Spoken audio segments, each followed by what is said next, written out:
First chapter शुरू किया है रिप्रेजेंटेटिव एलिमेंट्स। तो आज का जो नेक्स्ट टॉपिक होगा वो है ग्रुप ट्रेड। ग्रुप ट्रेड क्या है? Group trades are the regular variations in the properties of an elements in a periodic table.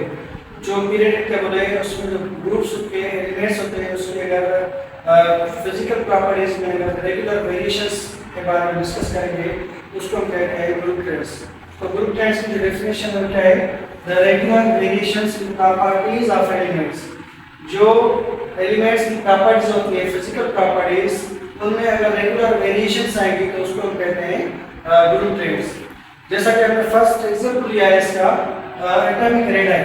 Atomic radius क्या होता है? Atomic radius is the half distance. Suppose करें ये एक एटम है, एक एटम का जो न्यूक्लियस है, न्यूक्लियस से लेकर जो आउटर शेल तक डिस्टेंस होगा उस हाफ डिस्टेंस को कहते हैं atomic radius. For singular and for plural you can say atomic radius. So atomic radius की डेफिनेशन क्या है? The distance between the nucleus of an atom. Atom के न्यूक्लियस के दरमियान जो डिस्टेंस होगा वो डिस्टेंस होना चाहिए हाफ। तो हाफ डिस्टेंस होगा अगर एटम के न्यूक्लियस से और इसके आउटर मोस्ट शेल तक उसको कहते हैं एटॉमिक रेडियस। एटॉमिक रेडियस को मेजर किसमें किया जाता है? इट इज मेजर्ड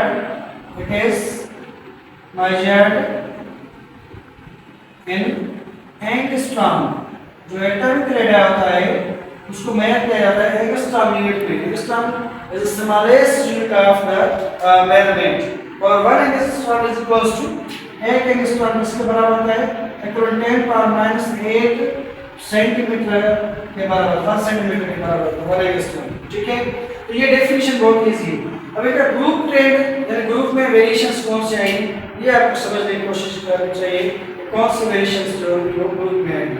सबसे पहले हम डिस्कस करेंगे ग्रुप ट्रेड ग्रुप नंबर 1 और 2 का।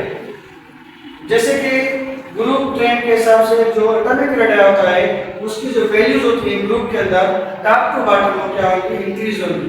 जैसे जैसे साइज बढ़ती, क्योंकि जितने शेल्स बढ़ते जाएंगे तो उसकी जो रेडियस साइज होगी वो क्या हो जाएगी? बढ़ती जाएगी।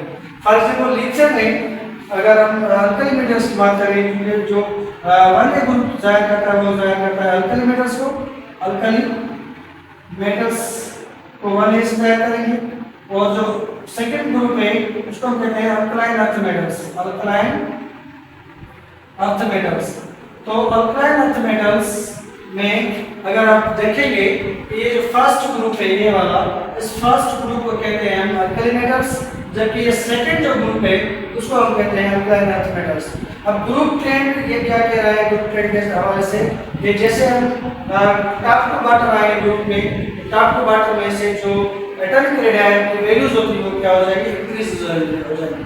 क्यों इंक्रीज हो रही है? क्योंकि जो जैसे शेयर्स बढ़ते जाएंगे तो जो रेडियस साइज होगी उसकी क्या होगी? बढ़ती जाएगी। ठीक है, ग्रुप आते हैं group trend for group 3। Group 3 में भी जो एटॉमिक रेडियस होता है वो नॉर्मली होता है यानी कि इंक्रीजेस, लेकिन दो एक्सेप्शंस के हिसाब से। एक होता है एल्यूमिनियम होता है, एल्यूमिनियम और गैलियम। एल्यूमिनियम और गैलियम के अलावा देखिए एल्यूमिनियम की जो वैल्यू है 143 एटॉमिक रेडियस की, जबकि गैलियम की 135। होना क्या चाहिए था?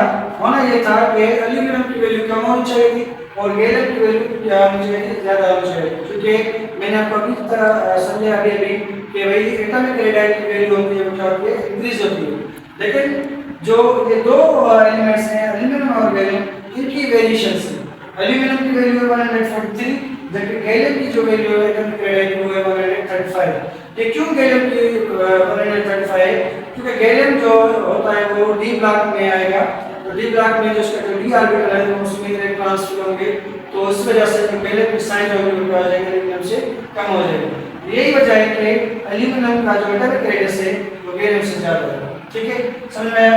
बाकी ग्रुप नंबर 4 ऐसे ग्रुप नंबर 8 तक जो एटॉमिक रेडियस का जो वेरिएशंस होगा या एटॉमिक रेडियस की जो वैल्यूज होगी वो सेम इंक्रीज होती जाएंगी एज वी गो डाउन। ठीक है बेटा, उम्मीद है आपको समझ में आएगा। आपको हमने आज समझाया एटॉमिक रेडियस। थैंक यू, अल्लाह हाफिज़।